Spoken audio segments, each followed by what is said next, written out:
இது வலம்பூரி ஐயப்பன் காலச்சக்கரம். நான் உங்கள் மலையாள மாந்திரிகர் என்என் சந்திரகுமார் மற்றும் தாந்திரிக நிபுணர் ஓம் காகத்வஜாய வித்மகி கககஸ்தாய தீமகி தன்னோ மந்த பிரசோதயாத்.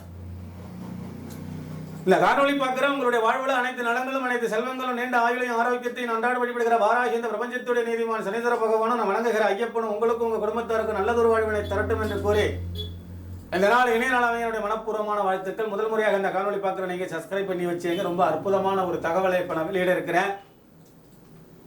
கணவன் மனைவிக்குள்ள நிறைய கருத்து வேறுபாடு, சண்டை சச்சரவு. இதுக்கு பார்த்தீங்கன்னா பொருளாதாரத்தை நம்ம மையப்படுத்தும், பசங்களை மையப்படுத்தும். பசங்க செஞ்ச தப்புக்கு மனைவி மேல வருத்தப்படுறது, கணவன் மேல வருத்தப்படுறது, பொருளாதார வீழ்ச்சி அடையும் பொழுது குடும்பத்துக்குள்ள சண்டை சச்சரவு வர்றது, ஒற்றுமை இல்லாம போறது.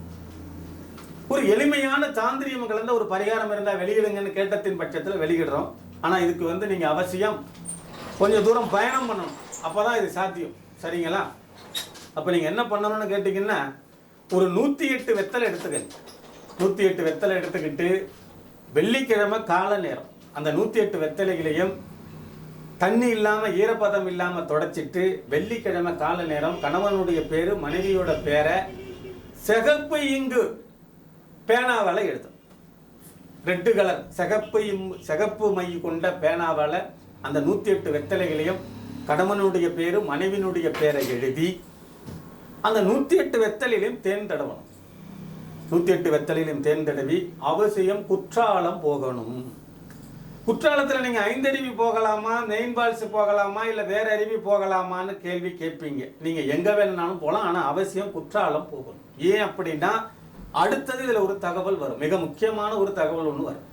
இப்ப நீங்க ஒரு அதர்வனம் தெரிஞ்சவரையோ இல்ல ஒரு மாந்திரிகரையோ இல்ல ஒரு சோதிடரையோ இல்ல வேற ஏதேனும் சிவாச்சாரியார்களை சந்திச்சு ஒரு ஹோமங்கள் பண்ணணும், ஒரு பரிகாரங்கள் பண்ணணும்னா ஏறத்தாழ 35-40-45,000 ரூபாய் செலவாகும். இந்த தாந்திரிக முறையை நீங்க கையாளும் பொழுது ஏறத்தாழ ஒரு 5,000 நீங்க முடிச்சதாகவும் இருக்கும், ஒரு டூர் போனதாகவும்.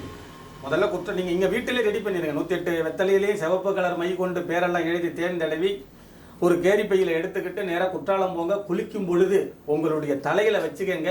மேலே இருந்து தண்ணி விழுக விழுக விழுக விழுக அந்த வெத்தலை அடிச்சுக்கிட்டு தண்ணியில போகும்.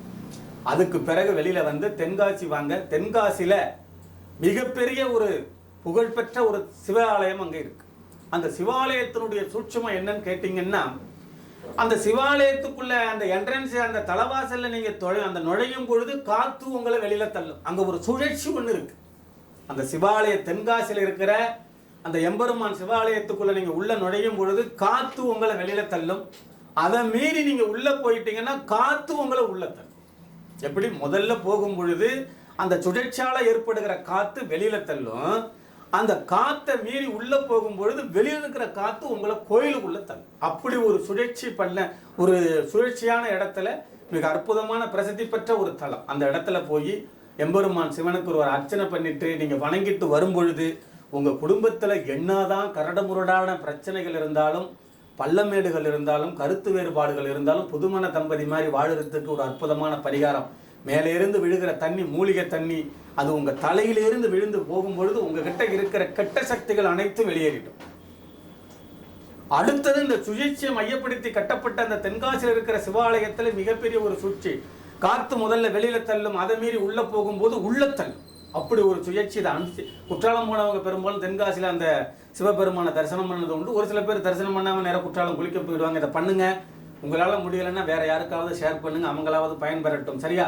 மீண்டும் ஒரு நல்ல தகவலோடு அடுத்த காணொலியில் உங்களை சந்திக்க வர உங்களிடமிருந்து தற்காலிகமாக விடைபெறுவது உங்கள் அன்பு என்என் சந்திரகுமார், மலையாள மாந்திரிகர் மற்றும் தாந்திரிக நிபுணர். நன்றி, வணக்கம். வாழ்க வளமுடன்.